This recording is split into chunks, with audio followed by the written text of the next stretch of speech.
Meron tayo dito, Nissan Tiana. Ang VIP concept. Gagawin natin dito, kakabitan natin ng 360 camera. Tapos papalitan din natin ng head unit. Ng head unit. Android na rin. Walang makuha ang panel nito. Kasi nga, kakaiba yung sasakyan. Ang gawin natin, customize na lang natin. Parang gagawan ng panel. Tingnan natin kung ano po pwedeng gawin dito. Tapos, balasin muna natin to. Kung balas nito, ito yung panel na to unahin. Pakita ako sa inyo.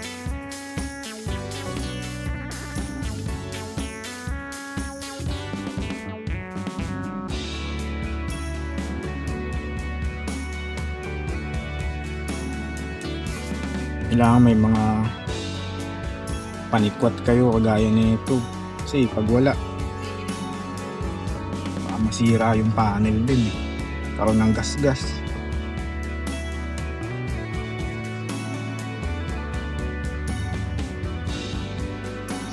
Medyo matigas siya.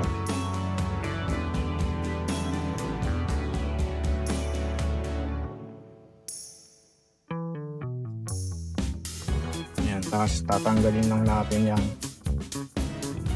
tornilyo dyan. So, tanggalin natin yan. So, ito. Tapos mapupull out na natin ito buo. Kaya ko siya muna tanggalin kasi titignan ni Kano dito yung panel eh. Kung paano miscoping gagawin niya rito. Kalasin muna natin.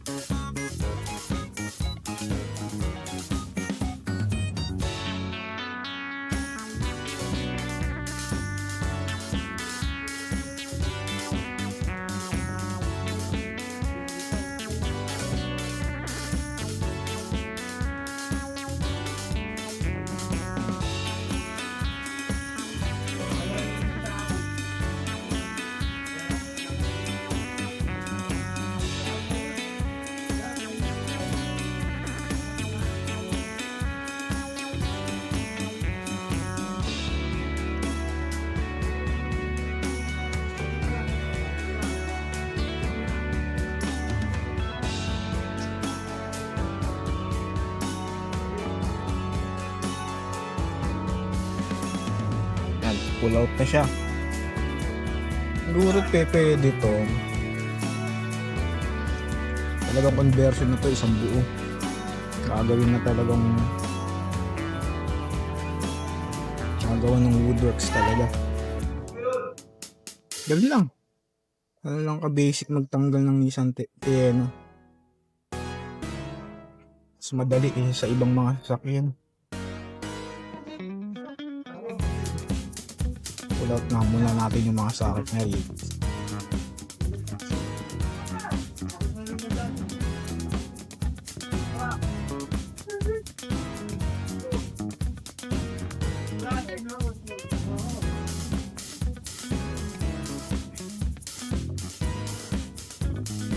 Parang may sakit na.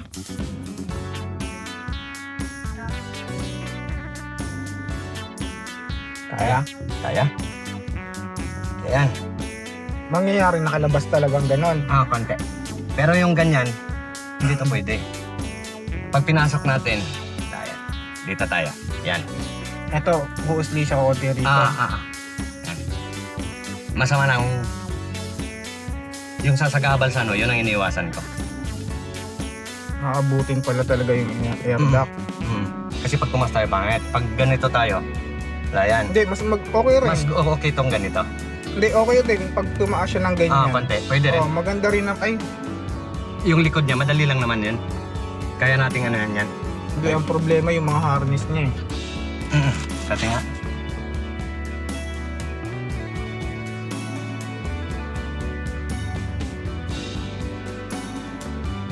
Okay. Yan. Ganyan konti. Yan. Kasi pag ginanito natin, pangit man to, tungo. Importante dyan yung harness. Yan. Yan, ganyan. Kasi kakapal pa to eh. Kakapal pa. Pasok yung harness sa loob. Dito yung tornilyo niyan. Kulay mingka. Kakainin mo talaga to. Kakain ako dito ng konti. Diyan lang naman. Yan. Yan. Okay lang, di ba? Pwede na, kasi pag pwede naman siya, lalayo tayong ganyan. Okay naman yan. Akong gagawa, pag nagawa ko na yung bahayan, gagawa ko ng paraan yan dyan na medyo close. Yan, approve na yan. Para makapag-gapang na ako ng mga camera. Okay. Wala pa lang monitor Ginawang monitor. Okay. Ang damot naman tong pintuan mo. Lagyan mo ng tukod to. Wala kang stopper eh. Masara eh, no? Gawa tayo. Sige, okay na yan. Ito kakabit natin camera na Kamichi 501. Tapos pula din side unit 5850 na Kamichi rin. Kanina nakita nyo kung paano discarding gagawin ni Gano. Kasi hindi talaga uubra dito eh. Buo pala talaga siya. So dito tayo ngayon. Tayo na yung maglalagay. Kalasin muna natin itong panel na to. Puro clip lang naman yun. Unahin muna natin itong camera na to. Umpisa tayo sa backcam. Tapusin muna natin to. Tanggalin natin to. Mga tornilyo na yan. Tanggalin natin. Para mahugot natin tong garnish nito. Tapos para matanggal natin tong camera. Tanggalin muna natin. Ito yung stock ng rear na camera. Tatanggalin natin ito. Tapos ito ipapalit natin. May sasalpak natin yun dyan. Para OEM style pa rin siya. Hindi yung parang dinikit mo na lang doon. Bakit kasi tingnan yung ganun eh. Ito, may holder na siya. Kaya maganda pa rin tingnan pagka kinabit natin ito. Kabit muna natin. Ito na yung camera. Kabit na natin. Tapos yung harness nito na. Nakapang naman dito. Nakapang dito sa radyo. Tapos papapasukin natin yan dito. I-cable tayo natin yan dyan. Tapos itong harness na to, pagagapangan natin yun din papunta ron. So itong isa, kukuha tayo ng signal dito ng reverse cam. Kapag nag-reverse kita sa monitor, pagapangan muna natin. I-test up tayo ng reverse. Ignition pa muna natin. Kuha tayo signal sa likod nyo.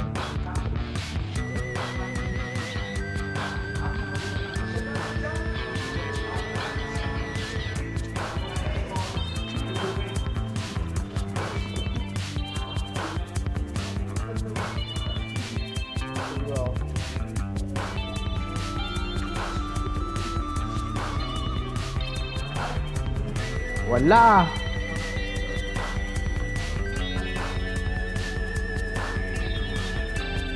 Walang reverse light to.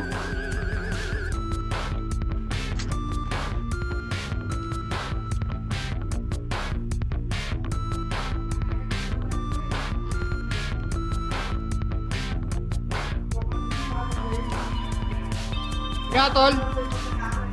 Reverse.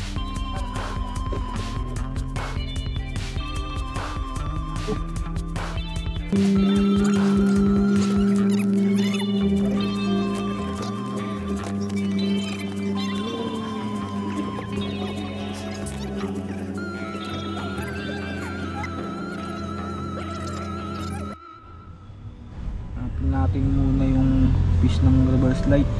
Walang signal dun eh. Tester muna tayo dito.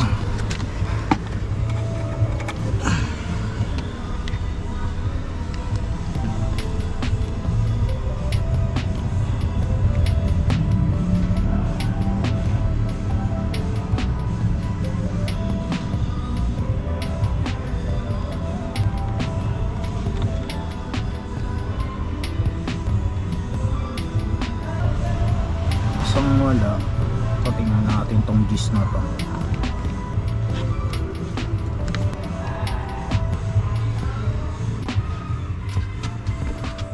Buo yung fuse na to.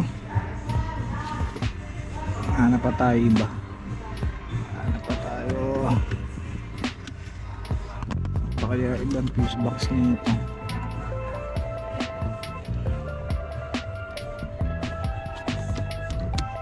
Yun tayo sa engine bay.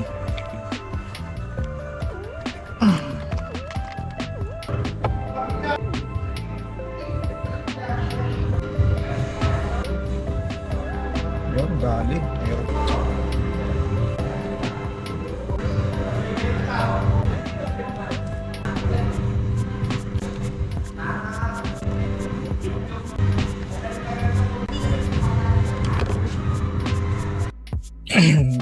Tanggal na natin yung sidings.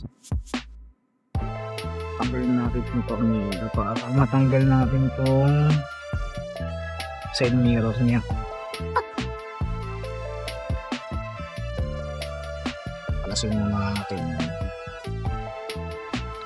Tanggal na natin yung side mirror. Ngayon bubutasan naman natin ito para sa camera.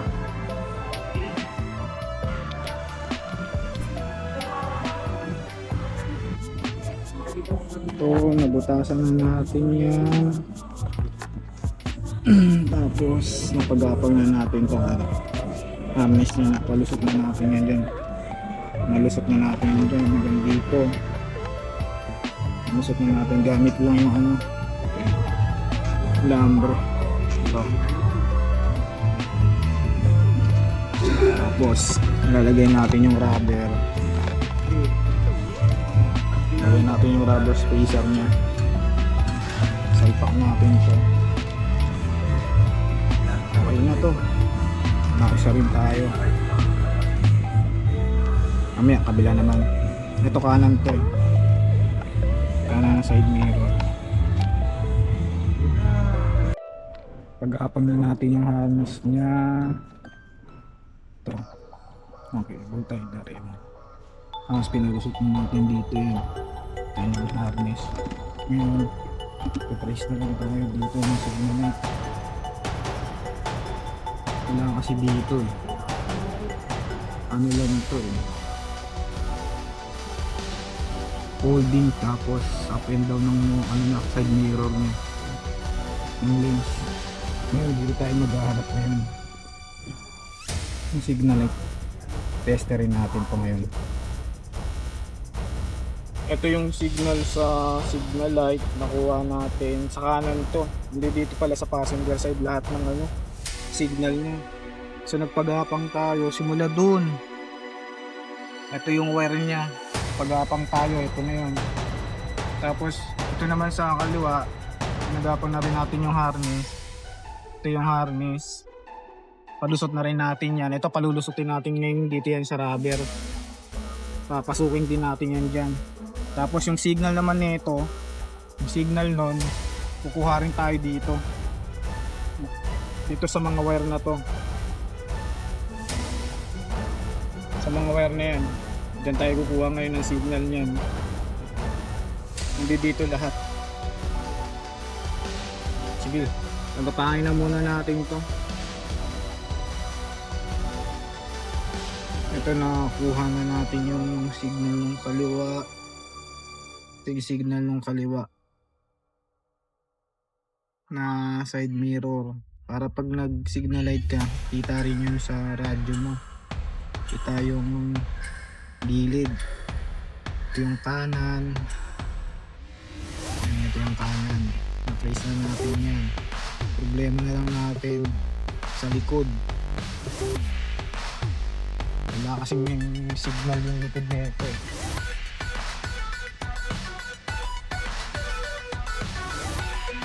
Yung sa reverse light niya, walang signal to. Pag na-reverse mo, walang kuryenteng lumalabas dito kasi na-convert na rin to eh. Convert na rin yung mga socket na ito. Hindi na to yung original niya. Kaya yun ang problema natin yun. Itrasin pa natin ngayon to. Ito na yung galing sa taas. Pag-aapang na natin yan. Pinasuot na natin yan dyan sa rubber. Ito na yung harness. Ano lang, signal na lang. Tapos yung sa front cam lalagay natin dito. Pakita ko sa inyo.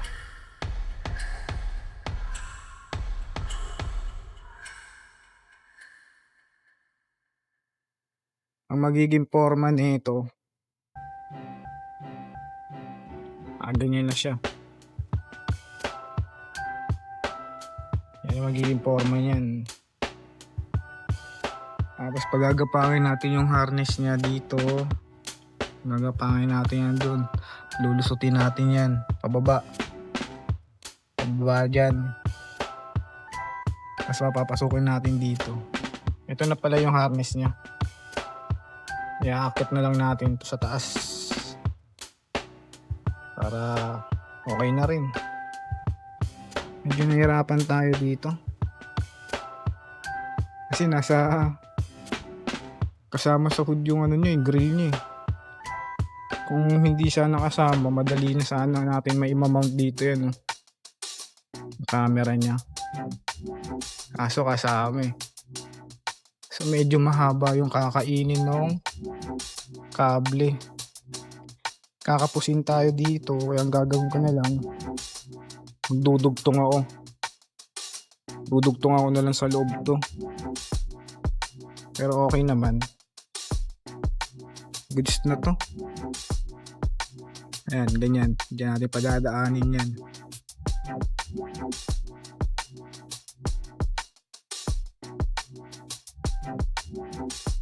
Pakita ko na lang sa inyo. Pagdapang na natin yung back cam, ito na yung harness niya. Tumapang yan dyan sa gilid. Naka-cable tayo na siya dyan. Tapos ito na yung 4 na camera.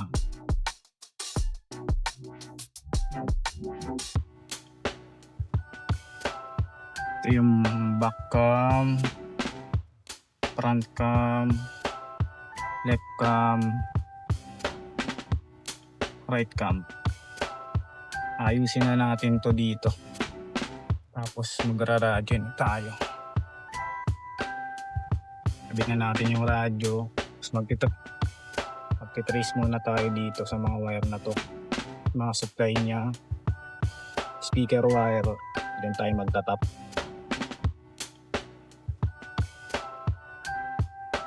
Tapos to, fix na natin. Balik na muna natin to.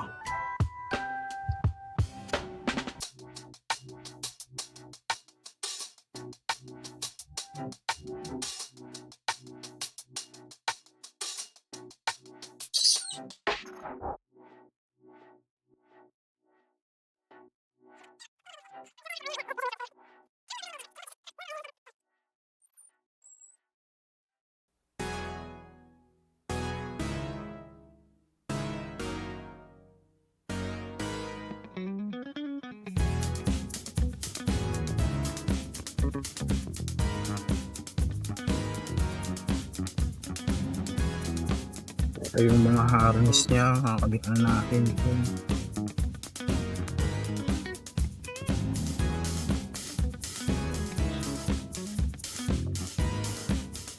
Dalawang USB, GPS antenna,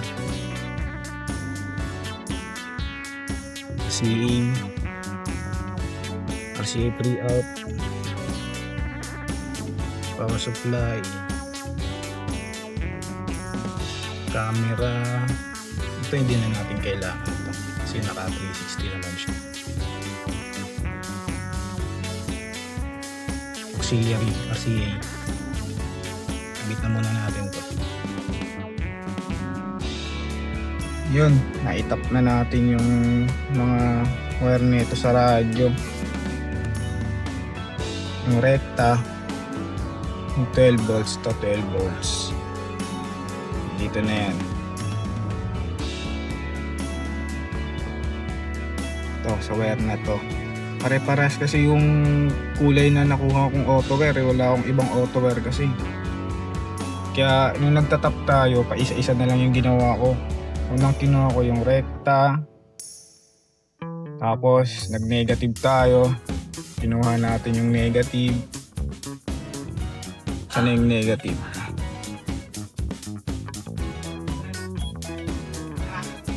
Ito yung negative niya. Tapos kinuha natin sunod yung ACC. Tapos yung Illuminus.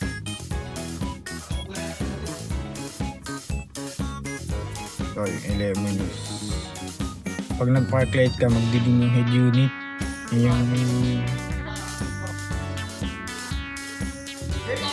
Yung trabaho ng Illuminus. Ayos naman. Pag nag-park light, magdidim yung head unit. Yun yung trabaho niya. Tapos ito yung mga speaker wire. Dito na yun. Mga speaker wire. Ito lilinisin na lang natin. Lalagyan natin ng fabric tape para malinis tingnan. So ito na yung sa camera natin. Fix na rin natin yan. Okay, fix na natin.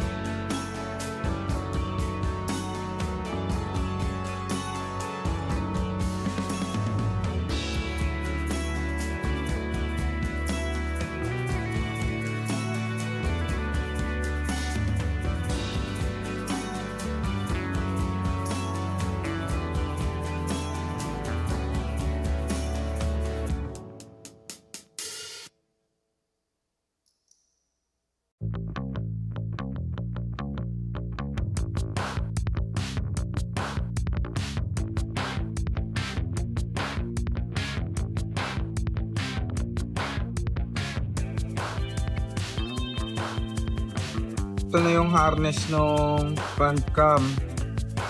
Yan. Yan na nakalagay.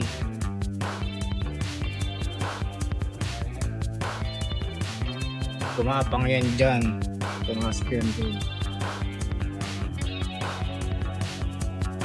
Tapos dinikit natin yan dyan. Nakadikit dyan. Yan. Ito yung camera. Hey.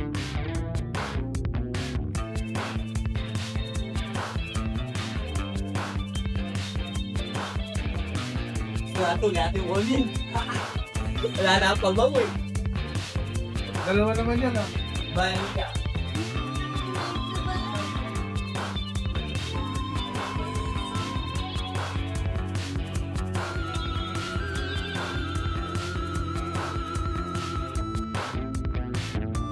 Calibration na tayo dito mga pork chop.